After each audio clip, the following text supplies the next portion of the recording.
Gracias, Oscar, por habernos convocado, al doctor Gac a la revista. Bueno, yo voy a tratar de aprovechar mis 15 minutos de la siguiente manera. 5 minutos dedicados a mi artículo y 10 a pensar de manera más amplia lo que se está ensamblando en esta revista. La verdad que me sentí obligado como director de la maestría en auditoría gubernamental a escribir sobre el control institucional porque me parecía que en este caso el cargo me obligaba, pero no es precisamente lo que más en todo caso me convoca a participar de esta revista. Y por eso escribí el artículo que escribí, a lo cual los invito a leerlo. Pero sí quiero en todo caso recalcar un par de afirmaciones fuertes planteadas en el artículo.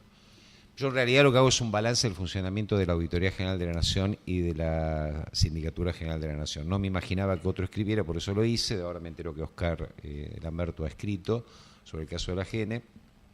Y lo que intenté es un balance. Hago un par de afirmaciones fuertes que recorren el artículo. La primera afirmación fuerte es que no se entiende el diseño institucional de la Auditoría General de la Nación y de la Sindicatura General de la Nación y todo el sistema de control interno y externo que existe hoy a nivel del Estado federal, si no se entiende que lo que alineó esta reforma es la implantación de un sistema integrado de información financiera. Si uno no entiende esto, no entiende el sentido que tuvo la reforma. Es decir, lo que mandó en esta reforma es la creación de un sistema integrado de cuentas públicas. Y ese era el eje de la reforma. Destaco esto porque esto tiene algunas particularidades. No precisamente en este artículo, sino en otros que estoy publicando.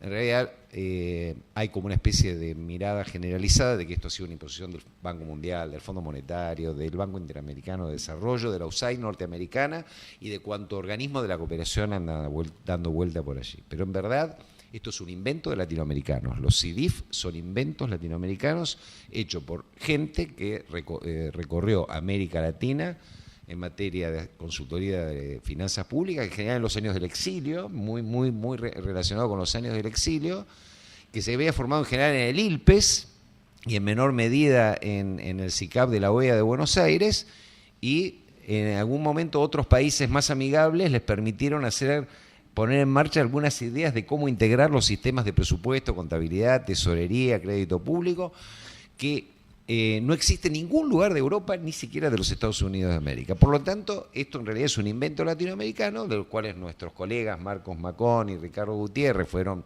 miembros privilegiados de esa red latinoamericana que se formó en los años 70, 80 y 90, y que lo siguen haciendo hasta el día de hoy, se siguen subiendo a los aviones, difundiendo los CIDIF por América Latina, y esto fue lo que mandó. Y de hecho el caso argentino fue un caso de notoria eficacia, cuando digo la palabra eficacia, de volver eficaz, pasar de la ley al marco conceptual, del marco conceptual a poner en marcha un nuevo sistema de cuentas públicas integradas. Entonces, si se entiende esto, se entiende por qué se establece el sistema de control que se estableció. Porque en realidad lo que primaba era que el propio CIDIF estableciera como mecanismo de registración en línea un sistema muy automático de control interno.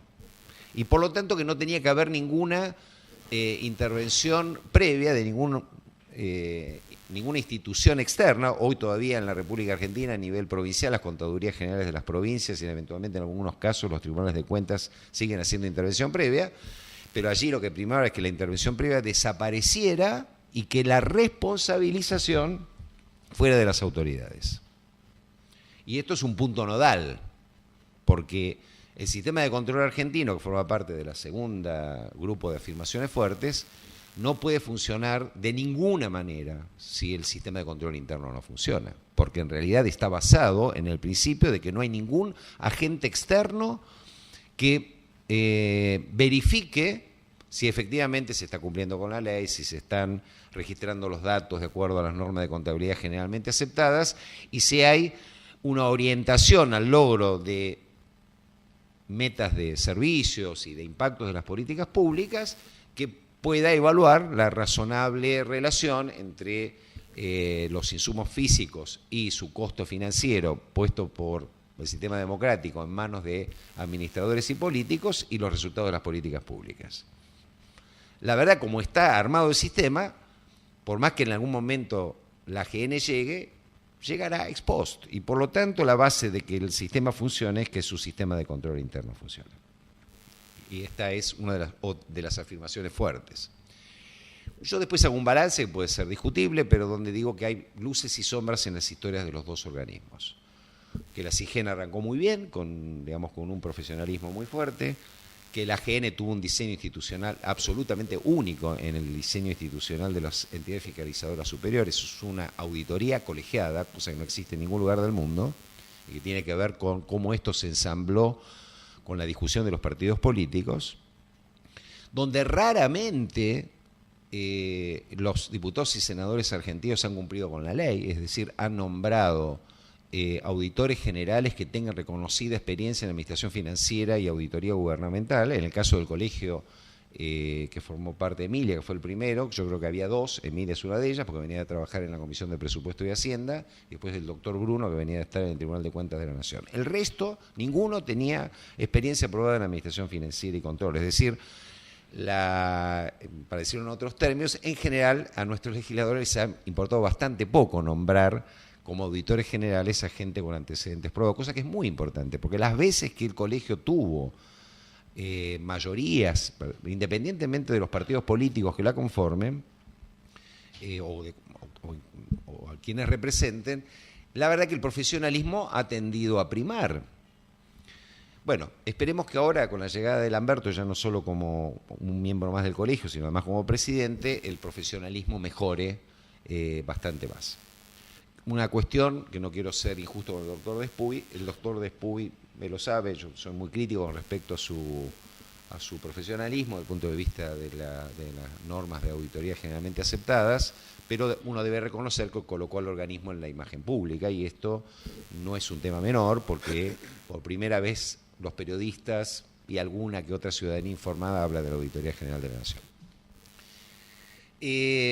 El artículo tiene una serie de recomendaciones más para la CIGEN que para la AGN, porque, insisto, creo que sin control interno no hay externo.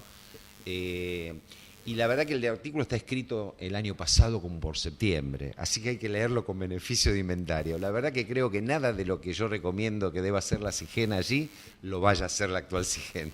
Pero bueno, está escrito de septiembre, discúlpenme. Ahora quiero pasar a lo que más me interesa, que creo que me quedan aproximadamente 3 minutos. Si uno mira... ¿Un poquito más? 4, gracias.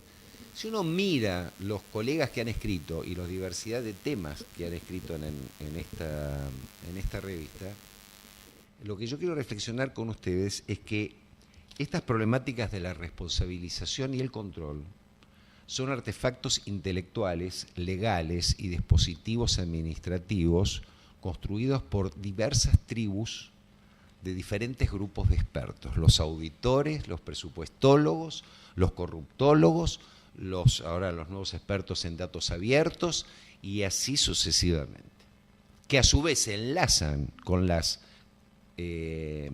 con las mayorías políticas de turno y terminan construyendo artefactos, como este que nos acaba de mostrar Esther, ¿no es cierto? Un conjunto de datos. A mí me contrataron como consultor hace poco en el gobierno de la ciudad para que evaluara la estrategia de datos abiertos sobre compras públicas.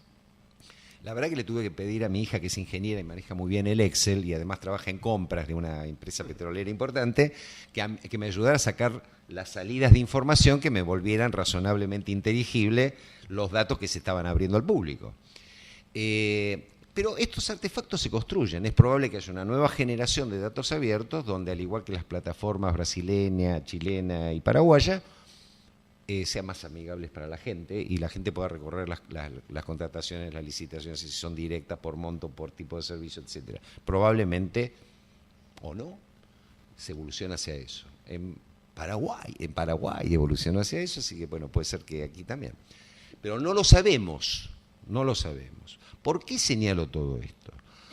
Porque no solo la prensa o factores de poder o las recomendaciones de los organismos internacionales, el CLAD se ha subido a cuanto a tribu experta, como ustedes se dan cuenta por el conjunto de cartas iberoamericanas del CLAD, a cuanto a tribu experta haya recorrido América Latina en los últimos 15 años y ha sacado alguna carta iberoamericana que dejara contenta a alguna de estas tribus expertas. Bueno, en este tema, responsabilización, auditoría, transparencia, control, gobierno abierto, gobernanza, y se me van, digamos, me van a sobrar los dedos de la mano para ver la cantidad de enfoques que construyen discursos, ganan dinero como consultores, se instalan en las administraciones públicas, luego se terminan generando burocracias en torno de estos aspectos.